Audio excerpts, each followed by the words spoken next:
Magandang araw po sa aking mga minamahal na kababayan, Luzon, Visayas at Mindanao, sa ating mga kapatid na Muslim. Assalamualaikum warahmatullahi wabarakatuh. Welcome to my vlog. Narito na naman po tayong muli para sumagot sa ating mga katanungan. Pero bago yan, pwede po ba ako mag-request? Sa mga hindi pa nagsusubscribe, pwede po bang pakiclick muna ang ating subscribe button?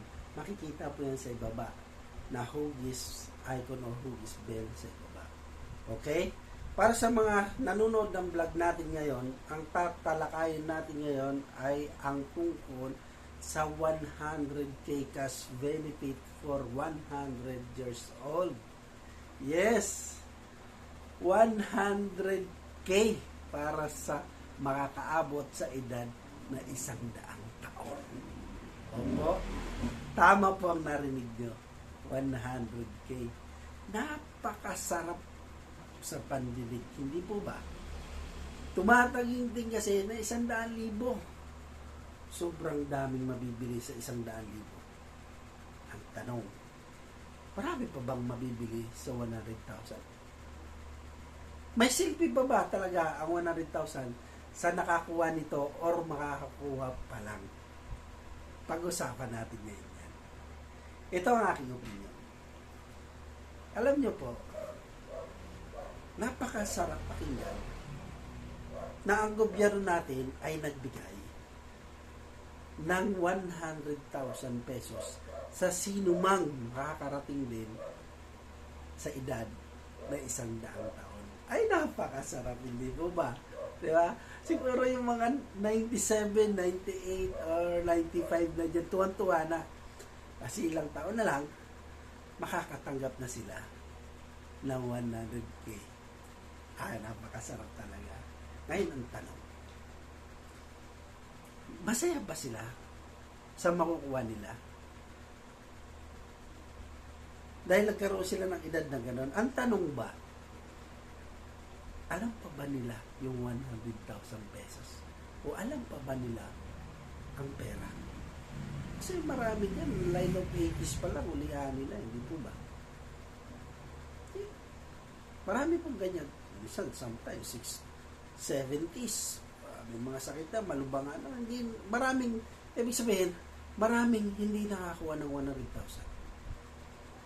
Ito yung masaklap. Ito yung pag-uusapan natin ngayon maganda-ganda. Sa mga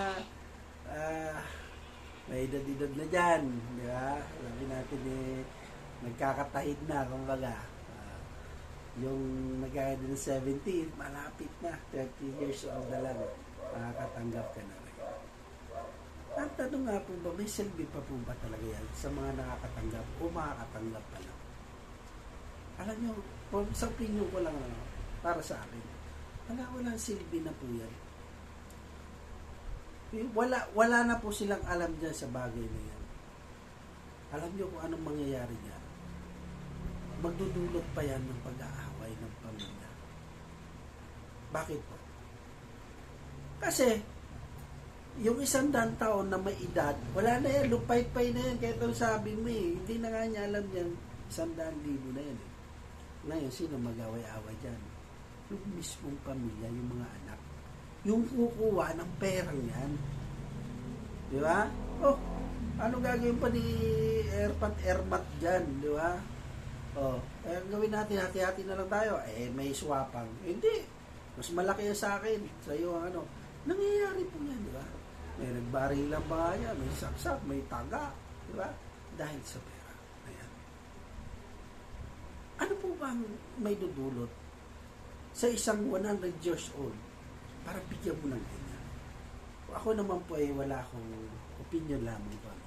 Wala akong inaano sa ating gobyerno kasi sabihin ng gobyerno natin, kami na nga nagmamalasakit. Di ba? Kami na nga nagmamalasakit, kami pa ba mali? Hindi. So, pupunta po tayo sa mga suggestion. Ako may mga suggestion lang. Okay. So, sa ating opinion ay napakahirap. Napakahirap na sa edad mo nang yan ay magkaroon ka ng ganyang pera na hindi mo naman mahawakan. Ha? Alam nyo, pag edad mo pa lang 50, 60s, marami ka na mararamdaman eh. Di po ba? Pero ang gobyerno natin, sige, pag kayo nagkaroon ng umabot kayo sa 100,000, meron din kayo 100,000. Pero suggestion lang po. Para sa akin, suggestion lang. Magandang gawin eh. Pag edad natin ng 50, malakas pa tayo yan. 50, ibig sabihin, kilala pa natin yung pera niyan. Ibig sabihin, kung biyayaan tayo ng Panginoon, ng kalakasan, bibiyayaan tayo ng parang 20 years old pa lang tayo, kilala pa natin, sa edad natin ng 50, ay alam pa natin ang pera. Ang gobyerno, magbigay na ng 50,000 para sa beneficiary na may edad na 50. Para ma-enjoy niya. Siya mismo ang gagastos o ano man ang gustong gawin niya sa perang yan, siya mismo. Diba? Ano ang pinagkaiba ng 50 years old saka 100 years old? Ang 100 years old, wala na talaga. Sinasabi ko na sa inyo, wala talaga. Darating tayo dyan. Pero salamat naman kung darating tayo dyan. Pero yung 50 years old, may lakas pa yan. Alam niya kung saan niya gagawin. Alam niya kung anong dapat niyang kalagyan o kalagakan ng pera niya. Para sa kanya o para sa pamilya niya.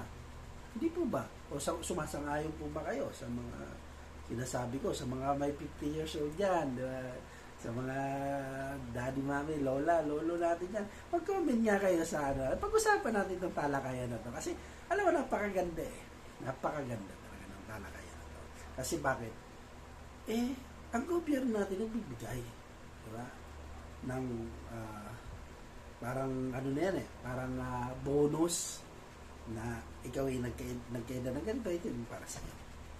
Pero mas maganda, kung bata pa lang, ipadama mo na rin, bilang ikaw sa government, ipadama mo rin sa kanila na, 50 years old ko na, pa-birthday ko sa ito. So, hanggang doon, diba? 50 years old. Pagdating mo ng 60, 60,000 na naman. Buo na naman. Pagdating mo ng 70, 70,000, may lakas ka pa noon. Sinasabi ko na sa iyo. So siya, baka gusto ko pa mabuhay hanggang 100. Kasi 70, pag 80, meron naman siyang 80,000, di ba? Pag 90, may 90,000. Ito pa ang dabi sana. At sino man makarating ng 100,000, dapat makialam na ang gobyerno. Na kung saan, wala nang silbi ang magulang nyo eh. Di ba? Sana natin i-ano to.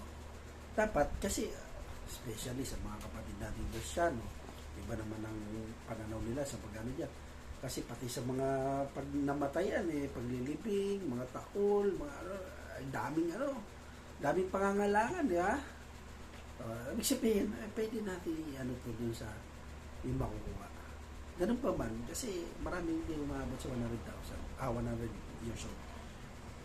Yung suggestion ko lang, mga mami, daddy, lolo, lola, okay lang ba na yung pag 50 years old ka na, makakakuha ng 50 years old. Pag 50,000, sorry, na-excite lang ako kasi ang sarap pakinggan eh. Tutuwa talaga ako kasi may ganyang pagkakataon. So, pag edad natin ng 50, meron tayong 50,000. Pag edad natin ng 60, meron tayong 60,000. 10 years yun, lumilipas, di ba? Pag 70 years old na tayo, meron tayong 70,000. Hanggang 80,000, mga 80 years old ka na. Ibig sabihin, ang tao, ikaw, nakakatulong ka sa kanya para i-ano niya yung longer life niya, yung buhay niya na, kailangan pa magpalakas kasi may makukuha pa akong ganito eh. Di ba?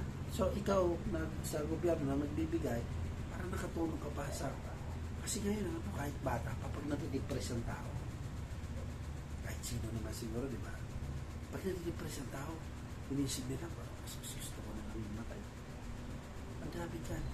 Nang-iwalay nga lang ng mga boyfriend, bibigay na, di ba? Pero, ang tinutukoy natin dito, kung paano natin pasasayahin yung mga senior natin. Bakit?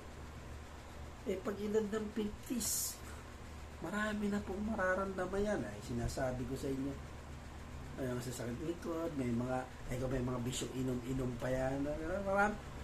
Maraming sakit na yan na makakukuha. So, ibig sabihin, doon pa lang sa 50 years old, ano natin, bigyan na natin sila ng, saka suggestion ko talaga dyan na pagdating ng mga 60s, kasi retired na, iba wala nang ano di ba? Yung mga iba retired na, wala nang ano. Wala mga benepisyo yan. Minsan yung mga benepisyo yan, nilalamsam nila, kumbaga kinukuha nila yung retired nila, di ba? Wala na yan. Ano nga ngayon ang gagawin nila sa buhay nila? Pag nagkasakit sila, gamot nila. Kumbaga, ilibre natin kung ano ba yung mangyari sa kabuhay nila. Tayong gobyerno, ilibre na lang natin yung mga bagay na dapat natin itulong sa kanila. Kasi wala na yan eh. Halimbawa, hindi naman sa pagano. Retired militar ka. Retired teacher ka. May iba kasi yan, kinukuha nila, pag retired nila, kinukuha na lang nila bigla. Wala na yung every month meron silang makuha. Di ba? Kinukuha na nila yan. Kasi minsan, negosyo na lang, minsan malulugi. Di wala sila. Nagsilbi sa bayan yan. Tandaan yan. Nagsilbi sa bayan yan. Yan yung may kurot sa puso ko na nagsilbi sa bayan to ng mahabang panahon. Teacher. Sabi nga, alam niyo, teacher, walang yumaman sa teacher. Kumbaga, posisyon yan na gusto ko. Pero, mag-teacher ako para yumaman, wala po siguro. Mayaman sa loan, maaari. Pero, yumaman, wala akong nakita ng teacher na gano'n. So, naka-retired sa government natin, gano'n na nangyayari. Sa akin lang, nagsilbi yan sa bayan. Nagturo. Diba? O, nagsilbi sa militar. Diba? Bungsad na tahan. Nagsilbi sa bayan yan Sa pagtanda nila, iyata natin sila. Ipadama rin natin sa kanila na yung pagsilbi nila sa atin sa bayan, ito naman yung silbi namin sa inyo ngayon. So, hindi po para sa akin yung 100,000 sa 100 years old para matanggap mo pa. Hindi makatarungan. Di ba? Parang ang hirap unawain. Pero maganda pakinggan. Pero pag-aawayan lamang po yan mga malalakas pa. Yan po ang mga nakikita ko. Sana sa mga gusto mag-opinion dyan, so maki-comment po sa atin. Maganda kasi talakayan, di ba? Yung ganito sa akin. Sana mabot ako sa 100 years old. Meron ako 100,000 pesos. So, malalaman po natin yan. So, hanggang dito na lamang po. Hanggang sa muli, Robert Agad. Tandaan, pag may tanong, sagot agad.